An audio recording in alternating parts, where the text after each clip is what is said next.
When they call for you, they do not use the right language or name, and you are not angry so much as weary. Is it worth taking on one more interaction to correct them? Have you not made yourself clear 1,000 times over? Still, they call and look for you and beg for your response. You hope the silence speaks for itself, but theirs is a stubborn kind. Their beckonings echo throughout your head, deep in your fractal layer, and a scintillating light is born in your heart. Here I am, you say, and claw your way through the prismatic walls of space, a child of unknowable colors. You called, and I have arrived. Is this not what you wanted? You descend in nebulaic fire, scattering matter and dust in your wake. They realize too late that they had little idea who you were, never pictured such exquisite destruction.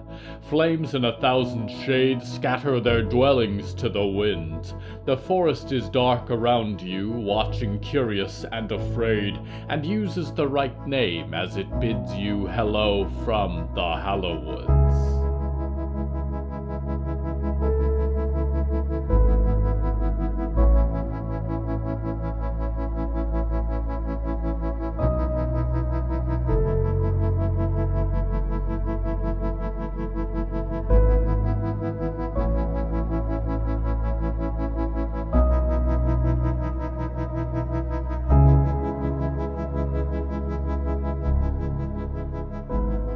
Right now, I am in an impossibly small space, for there is almost no room to move in this box of metal and plastic, a coffin of tubing and regulatory machines. Inside is a girl who dreams with her eyes open, and she does not look upon the heart of Box Andromeda, but upon a world of wonder. The theme of tonight's episode is silences.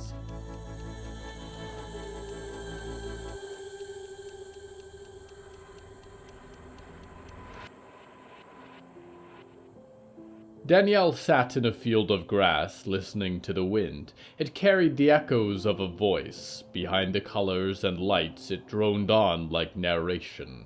She hoped she'd done the right thing in helping whoever that had been. The broadcaster who spoke in dream, who told her she could go anywhere, do anything. She had believed it. And now life was barreling towards her at 70 miles an hour, closer with each passing day. Would Riot and her friends really be able to pull her out, or save Valerie? Still, she thought, this field isn't really here. I'm unconscious in a box, and there's a world outside with air that I've never breathed. The thought made her feel a little claustrophobic, as though the green expanse of grass and the sky above were two halves of a vice crushing down on her. I wish I could just enjoy this, she thought. It would make things easier. She thought about her mother, whose face she had never really seen, who she had never touched since she and her brothers were taken from their mother's dreaming pod and moved into their own, forced from crying into sleep so that her mother could hold them in an imaginary world. Time for me to return the favor, Danielle thought, one last time, and she breathed out, letting the field disappear into nothingness. It was time to make her goodbyes. She went to visit her brothers first. Somehow they would be the easiest to start with, because she couldn't really comprehend the idea of never seeing them again. She arrived in a treehouse the size of an apartment building, laden with slides and troves of found objects and secret passageways, the haunt of their mutual childhood. "Hello?" Danielle said, finding herself in a round chamber near the top, with windows that sometimes looked out on forest or ocean or skyscrapers. "Guys? You here?" "Think fast," a voice called. "Stop," Danielle whispered, and the rustle of boards and movement became a dead silence. She turned to find an axe floating in the air mid-twirl. Beyond were her brothers, who appeared as matching characters from some cowboy story. She hadn't been keeping up with the popular shows recently. She'd had the end of her dreaming life to occupy her mind. There was a time when she might have joined them in a matching set, but she liked the way she was perceived now. She stepped away from the axe and thought about what she'd like to say, to hear, and could not bring herself to find the right words. She walked up to her brothers, faces of actors cheering silently from the door. "I'm so sorry, guys," she said. "Maybe someday I'll be back, or I'll be able to help you. I'm going to miss you. I hope you're happy while I'm gone." She gave each a pat on the shoulder, although she knew they would not remember the gesture or her words. It was safest like this anyway. If the Botulus Corporation came knocking, none of them could be blamed for what she was about to do. She peeled the treehouse away, let it fade back into lines of shadow, and made her way back to her house, a collection of large beige rooms that formed a larger beige building. It was made from memories, she knew, but if you were going to dream up a house for yourself, why make it the same ugly one you had lived in before? The world was still stopped, vague impressions of clouds and trees frozen in the breeze, and her steps made no sound as she wandered the old scenes a last time, paid final respects to the undefined family portraits. She was a confused shape in all of them, painted by her parents' troubled perceptions, features shifting with each glance. I wonder what my face looks like, Danielle thought. I suppose I really have no idea. She found her father in his office, which was not beige, but the shade of gray created when you pulled the rest of the color out of beige. His space was a noir detective's office, sunlight casting streaks of light through thick blinds, and a typewriter sat quiet in front of him. He sat with his hands folded, a black and white picture of an author, hair a frizz of confusion. "I don't think you'd understand," Danielle said quietly, and glanced at his page. Chapter 1, it said, with no titles or words beneath. "But it's not personal. I know you and Mom did the best thing you could. I just need to get out of here." She gave him a hug, although she expected he'd never know it. She found her mother in the lawn, grass a perfect green that extended to the horizon like a golf course, playing with a dog that was distorted as if a photo had been taken at the wrong time. Memories were often like that. Her mom's head was distorted as well. Something about her had never come out quite right within the dream. It looked somewhat like a wasp's face atop the body of a nuclear parent, and she couldn't be entirely sure if those black eyes could see her walking across the yard. She wrapped her arms around her mother and clung there for a moment. "Goodbye, Mom," she whispered, and the world trembled around her as she wept into her mom's apron. "I'll see you again. I will." Almost done, she thought, and pulled the world around her again in search of a final farewell. Her grandmother, who she found standing on a boardwalk that stretched off across a horizon of blue lakes and tall grass. "Watching the birds, Grandma Laura?" Danielle said. A stork was caught mid-flight in the air beyond. "This is the last time I'll see you for a while. I just wanted to say goodbye." She approached and found that her grandmother's eyes were following her across the walkway. Danielle froze. That shouldn't be possible. It never was. She let the world resume, the stork took to the air, and the sound of bird and frog and rippling water returned to her ears. She stared at her grandmother, who looked back and smiled. "It's been a while since you visited," she said. "You're going off somewhere?" "You weren't supposed to hear that," Danielle said. "Or see that? I should go." "Are you going to disappear?" she said. "My sister did, you know, when she was about your age. I guess it runs in the family. That and the dreams."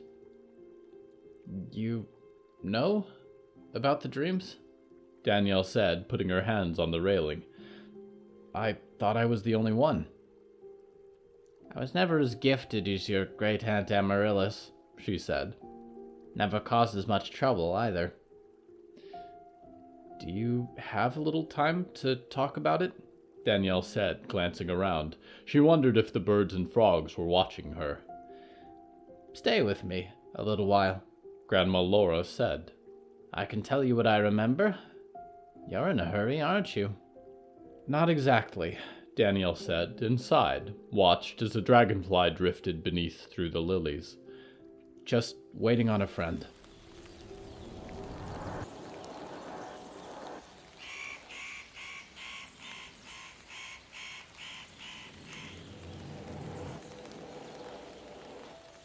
America was once a busy country.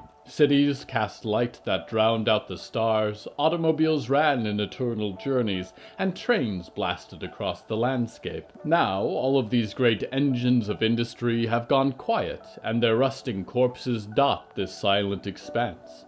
There are no more freight trains rolling across the deserts, and no traffic to raise a chorus in concrete.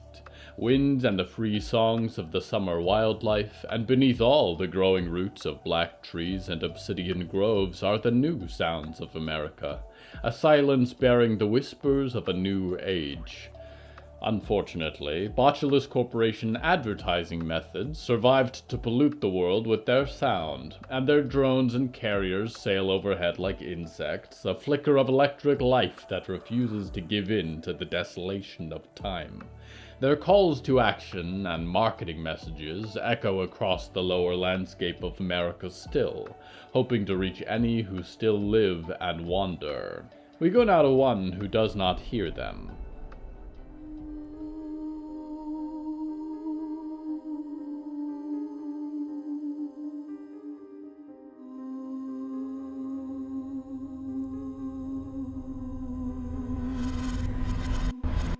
You told her what?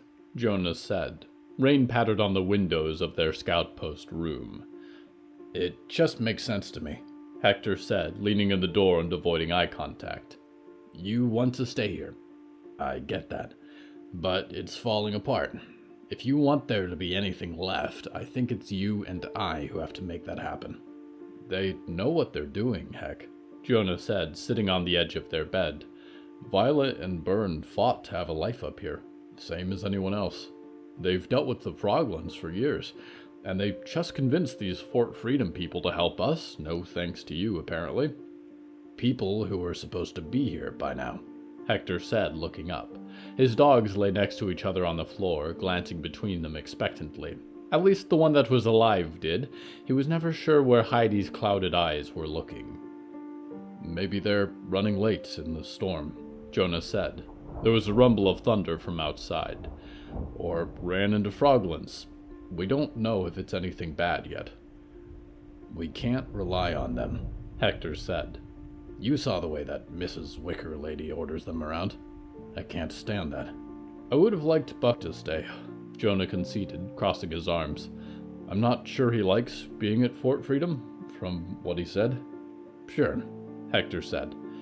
Either way, we're alone now, and we've got these frogmen kicking in the doors. And you think trying to, hunt? Move their queen? And that fish is gonna fix this rather than making it worse? Jonah said. Yes, Hector said, and nodded. The dogs looked back at Jonah. I wish you were lying, Jonah sighed. Listen, Jones, Hector said, coming to sit beside him, causing the mattress to sink in. I wish this was one of those situations where you can stop thinking about it and it goes away. But it's not. People like this, they don't stop. You can ignore it, but it'll get worse. And the quiet times make you think maybe it's over, and things really are getting better, and you get your hopes up, and that's when they crush you. Sometimes you can't wait it out. Play the pacifist. Because one of those nights, sooner or later, you won't be walking away. Jonah gave Hector's hand a squeeze. I understand that. I do. But Hector took Jonah's hand in his, examining the folds and scars of his palm. I wish I could magically tell what people mean, Hector said. Would make it easier to understand you here. There's two things, really, Jonah said. This plan is dangerous, and it puts you and I at the front of everything. And I'm not sure what dying is doing to me, but it's a permanent condition for you. I can't lose you, Heck. I haven't had you for long enough. Hector laid back, and Jonah joined him, staring up at the pinewood rafters. Don't worry about me, Hector said. I can handle it. The other thing, Jonah sighed. The last time I saw that big fish of theirs, I got lowered into the lake like a worm on a hook. I drowned, or that thing got me, and you hauled my body out, and I was lying there, all gray and dead. I don't want to do that again. Getting killed ain't easy for me." "Me neither," Hector said, and looked over at him, a head of black and gray hair amidst the blankets. "And I don't like seeing you get hurt, even if you do come walking back. I'm not asking you to do that again, to go wherever it is you go. I'm just asking for your help. Fishing for bodies ain't quite the same, and I don't know the first thing about moving an animal that size." "Okay," Jonah said, rolling to his side, and put a hand on Hector's chest. "Do you have any idea what you're gonna do with this queen, or are you just winging it like usual?" "Hey now, I never wing things." Hector half smiled and tapped his temple. "Lots of quick math happening up here." "Calculated risks, then." Jonah smiled, and dwelled for a moment in other thoughts. Lightning flashed in the distance, cast shadows across the bed. "What's wrong?" Hector said quietly. "Nothing," Jonah said, and laid on his back again. "My magic brain tells me that's a lie," Hector said. "How much would I have to change?" Jonah said. "Before you stopped loving me?" Hector sighed and looked up at the ceiling. "This again." "Sorry," Jonah said. "It's just on my mind. Every time I come back, I'm a little different. I have to be, right? Because my body, the one that gets killed, is still lying there. That was me. So what is this?" He raised his hand. Each scar was in the right place over his knuckles. "I wish I could be one or the other," he said. "Alive or dead. I don't know what it means to live this way." "You're still here," Hector said, "so I'm not complaining. Whatever this is, if it keeps us together, then I'm happy." Jonah sat up. "Why wasn't that the truth?" "It is," Hector said quickly.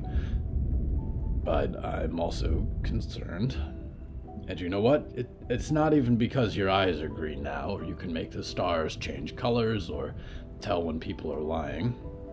It's because it always seems to bother you lately. And I don't know if it's good or bad." "I don't know either," Jonah said. "Of course it bothers me. I've seen things in the other place. I don't even know how to put them into words that make sense. I see stars and weird signs in the sky, even during the day, and I don't really know what's next, what's coming. If I ever go too far, stop being Jonah Duckworth entirely, would you please?" "Absolutely not," Hector said and stood up. "Don't think that way. It's not gonna happen." "You don't know that," Jonah said.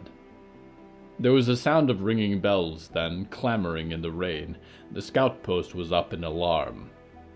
"Oh, not now," Jonah whispered. There was a sound like thunder, but more constant, a deep rumble from the forest beyond. Let's help with whatever this is," Hector grunted. "And when we're done, we'll take this to the frogs. And when that's done, you and I are taking a week to rest. And when that's done, we're gonna have the rest of our lives together. If you want. And they'll be just fine." He nodded, more to himself than to Jonah, and his dogs followed him into the rain as he threw open the door.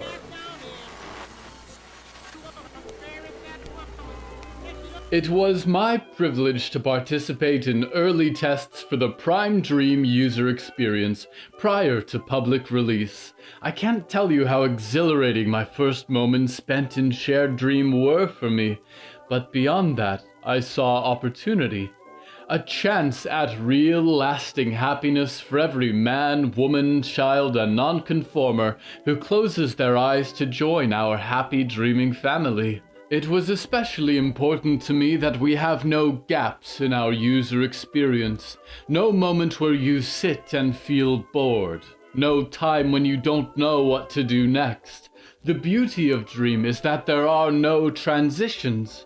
If you want to be, you simply are. When one adventure is done, the next has already begun. Whether you stay in your own dreamscape or participate in our constructed environments, there is always something to do for a lifetime of content. After all, that is our hope. The customer has to remain satisfied until the day they...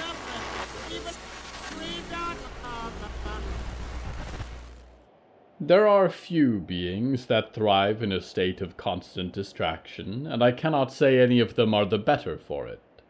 Let us take a moment, dreamer, to reflect on who you are, and where you find yourself in the world. It's a curious place, isn't it? What are you thinking? What are you feeling?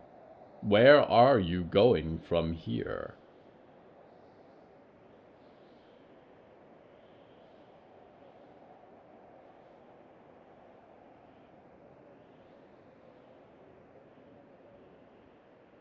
I guarantee Lady Ethel Mallory is not familiar with such reflective pauses. We return now to Jonah Duckworth. Walking outside to find the alarm bells ringing had become all too common, and yet the sound sent a chill through Jonah's stomach colder than any Atlantic wind. When the scout post alarms rang, people could die, and he worried most of all about the man with the grizzled black beard running ahead of him. The rain made the world slick and dark, and his boots squeaked on the scout post timbers as he followed Hector.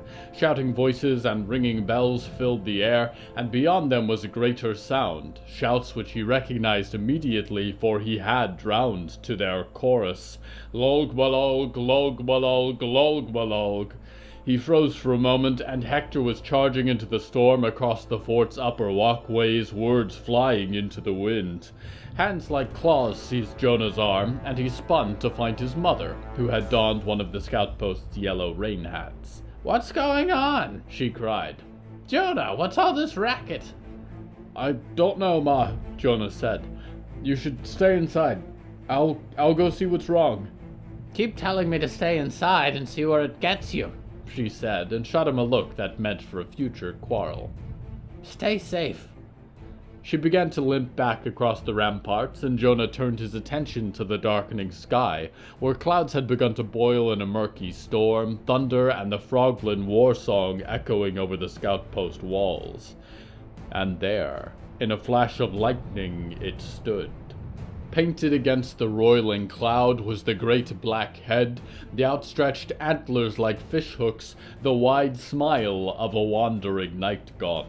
There were shining strings hanging from its antlers, he noted, as he followed Hector up a walkway to the platform above the Lurch Lake gate where Byrne was shouting orders. As he got closer, he realized they were not strings at all, but glinting chains, and bodies in whole or part hung at the ends, clad in scout post yellows, scouts they had lost to the forest.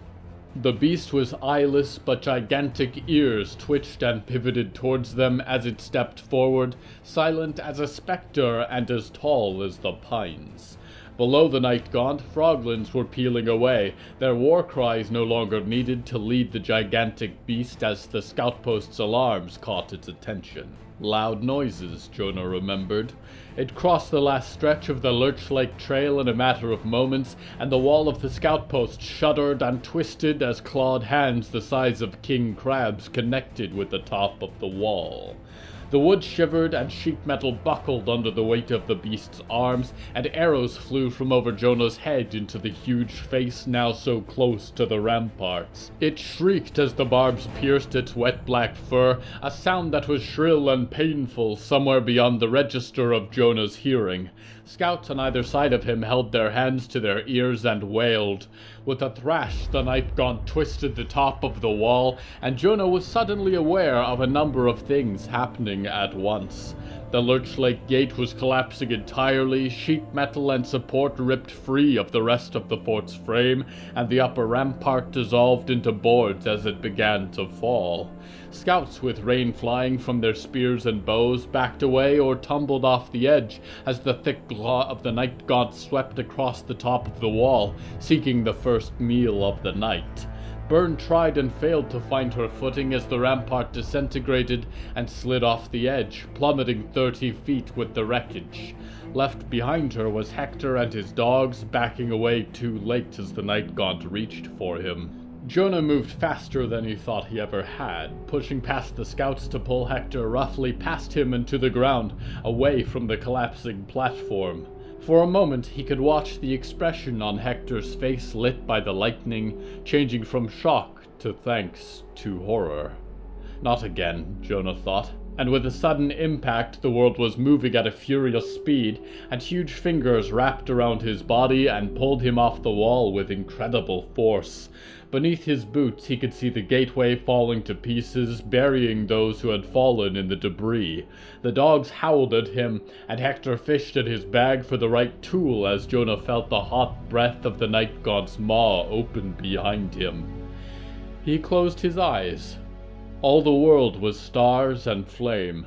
Stars above, behind the storm, and flames in Hector and the dogs and the great beast lifting him towards its teeth. I know that fire, he thought. Enough, he said, and opened his eyes, and the roar of the wind in his ears became a dead quiet, rain whipping past his face and gray beard. Teeth as big as pier boards stretched in front of him, and lightning crawled in the sky above, and the night gaunt seemed to flinch.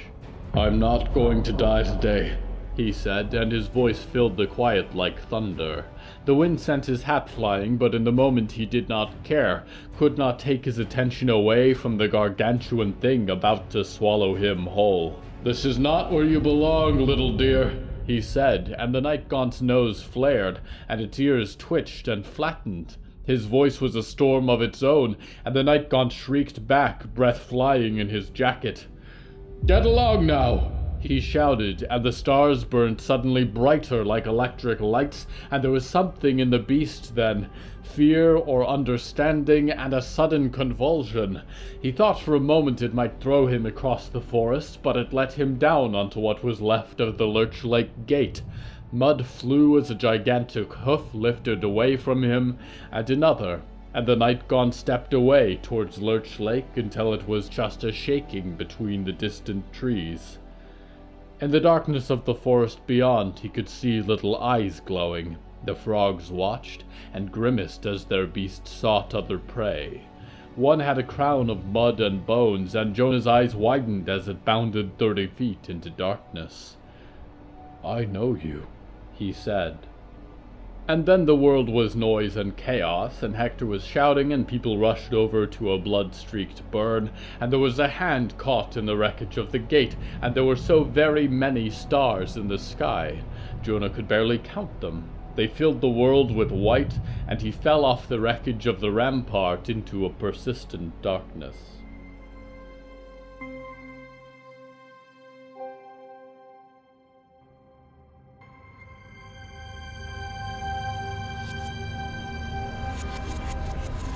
I have known silences, dreamers.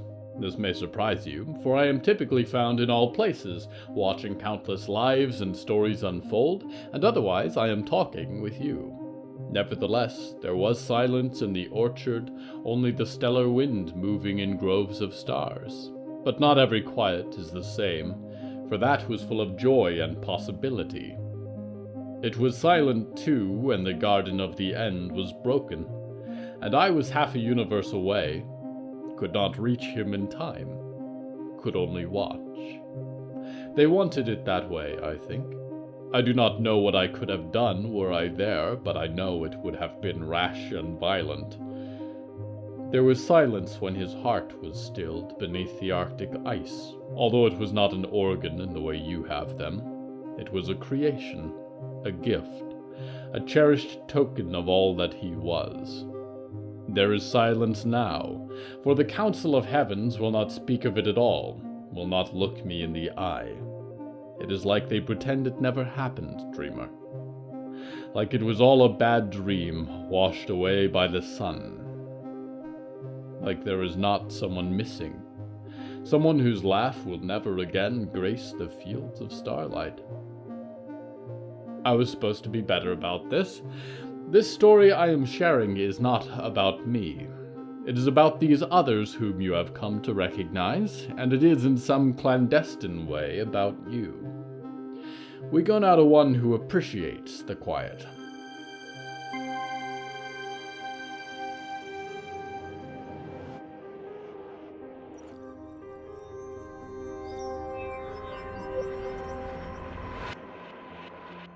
Olivier's song had never been anywhere quite so quiet or devoid of the weather.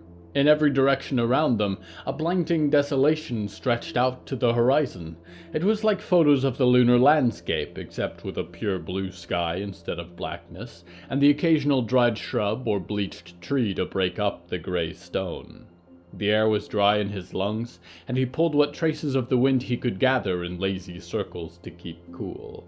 Beyond, parked across the barren field, were dozens of old camper vans in pinks and teals and tangerines, paint stripped by the sun and sand. A sign with painted letters read El Cosmico. Quite the sight, ain't it? Ray's voice crackled as the automobile rolled up beside him. The RV Aleutian was parked in the midst of the van graveyard, and Ray had picked her way through their pastel skeletons, scouting for parts that were remotely compatible. It had been determined by group discussion that it was too hot to leave Nimbus in the RV, and so the cat wandered through the yard of its own accord, examining tufts of stray grass or finding shade beneath the metal shells. "What is this place?" Olivier said, crossing his arms. Campsite of sorts, Ray said. Used to be. Home for outcasts and beatniks from across the country. Imagine if I was in one of those clunkers. Would have been convenient for us, Olivier said. I don't suppose taking out your radio and sticking it in a bigger vehicle would do the trick? The nerve, Ray said, and spun his tires in the dirt. My chassis is my pride and joy. Ray, be nice, Moth called, amidst a pile of beams that might once have held up a canvas tent. Moth was building a little fire, and had once again been trusted with making the best of the group's meager food supply. There are buildings out that way, Diggory said, stalking from a patch of grass by the road, a shadow against the flat horizon. The Revenant lifted an arm to a cluster of structures nearby. I'd expect so, Ray said. Bit of a cross between an art exhibit and a town. Sounds interesting, Olivier said. Why'd they put art out here in the desert? Haven't the foggiest, the automobile said, headlights flickering. It's like any roadside attraction. It's a reward for the trip. I guess, Olivier said, looking out over the rest of the group. Well, maybe I'll go explore a little. Dinner will be ready in half an hour, Moth called. Bride seemed to nod at Moth absent-mindedly, but then again she seemed to have a lot on her mind, and had barely thrown an insult or snarky comment Olivier's way today. They were bound for Vegas and then for Box Andromeda, faster than any of them had expected. Soon, Olivier thought, it all goes down, and I can finally make myself useful.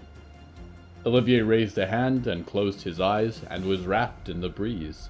It was harder to collect the weather in force, but not impossible, and he stepped into the sky and flew for the town beyond.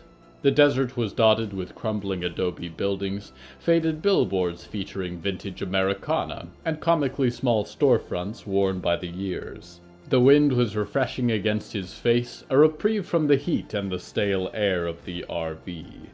It was going to be okay, Olivier thought. He'd help Riot get her mom back, and after that, she'd be thankful. And nobody would kick him out again. Olivier wondered what Riot's mom was like, and whether she would like him. A sound broke the silence of the landscape, a rustling in the air and flapping of wings, and he found a black dot growing larger on the horizon, sailing over the derelict train tracks. Not you, he thought, not now, and reached into the sky. The weather was far away, scattered to kinder climates, but Olivier pulled it urgently across the miles. The storm of wings was closer now, approaching rapidly.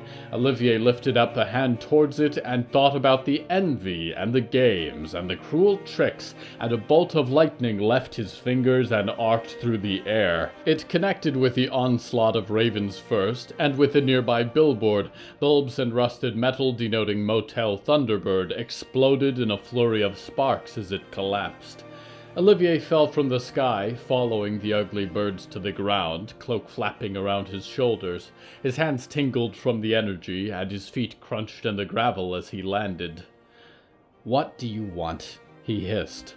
The ravens lay on their backs, stretching their smoldering wings in shock.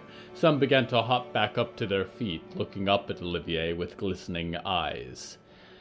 "We only came to talk," the omen crowed. Fire branched between their bodies like static electricity, righting them and restoring their iridescent feathers. "You came to gloat," Olivier said, and his fingers sparked with light even as a surge of terrible hope seized his heart. "Unless the director sent you to look for me?" "She did not," the omen said, and the last of the ravens bent back into shape, and the birds began to hop towards each other, culminating in a singular black shape that began to rise from the dust. Feathers and wings and black talons formed a hint of a face. "We sought you of our own accord." "So, to gloat then," Olivier said. "Well, you won. I'm gone, and they'll never let me back in the library again. If it makes you happy, I've been through hell these last few months." "It does not make me happy," said the person made of glistening eyes. The sun shone on their feathers in green and black and purple. "I am dismayed to hear this." "What?" Olivier said. The fallen sign let another volley of sparks loose. "You were cast out of Downing Hill," the raven said. "Have you found this enjoyable?" "If you're being sarcastic right now, I can't tell," Olivier said. "I thought the library would be better with you gone," said the raven's beaks clicking open across the omen's body as it took a step towards him. "But it was not. Downing Hill is worse in your absence, and I wonder, is it better outside? In the pines? "There's no pines here," Olivier said, glancing around at the flat horizon, punctuated only by twisted fence and desert shrubs. "Are you thinking of leaving the library? Is that what this is about?" The ravens made no reply and simply stared. "Downing Hill was my home," Olivier said. "I grew up there. It was all I had. My classes and my things and my friends. But no matter what, I had someone there to tell me what to do and whether I was doing it right. And I was good at those things. You know what it's like to feel important that way." The omen nodded with a head of ravens, and Olivier relaxed a little, his attention shifting to the sky where clouds had finally begun to gather. "It's not like that out here. No one tells you what to do. You have to figure it out for yourself. Yet I miss Downing Hill some days. But I've found other friends, and other things I can do. Things a test couldn't have prepared me for.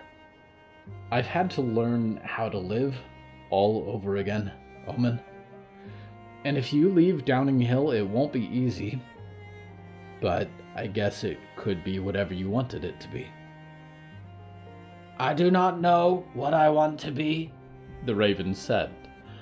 "I was summoned for Downing Hill, for the director, but she will not smile on us." "Even if she does," Olivier said, "it won't be forever. It's not worth it." The ravens nodded, and thunder rumbled in the sky with Olivier's thoughts, and the tears he found in his eyes were sprinkling from the clouds above. The omen burst into an unkindness of ravens and took to the sky, rising into the storm, and Olivier watched until they had vanished entirely beyond the horizon.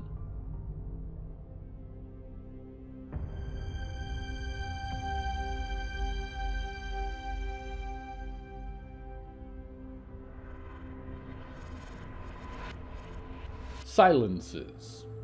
We appreciate all too little these moments of peace we are given, and then the noise of life resumes, and they are gone. Your silences, of course, might last for an hour, and mine a couple of thousand years, but nevertheless in the stillness there is a voice of significance. Your own. Your thoughts and feelings, the uncomfortable truth of who you are sits within you, and is loud in the quiet. Silence is coming, dreamers, following a brief flash of great calamity, and I do not know if all the noise in the universe will be enough to keep it at bay. Only time, I think, will tell, and if these little broadcasts of dream are not enough to end the silence, their echoes will at least remember your stories. Until the final silence begins, I am your loyal host, Nickignick, waiting quietly for your return to the Hallowoods.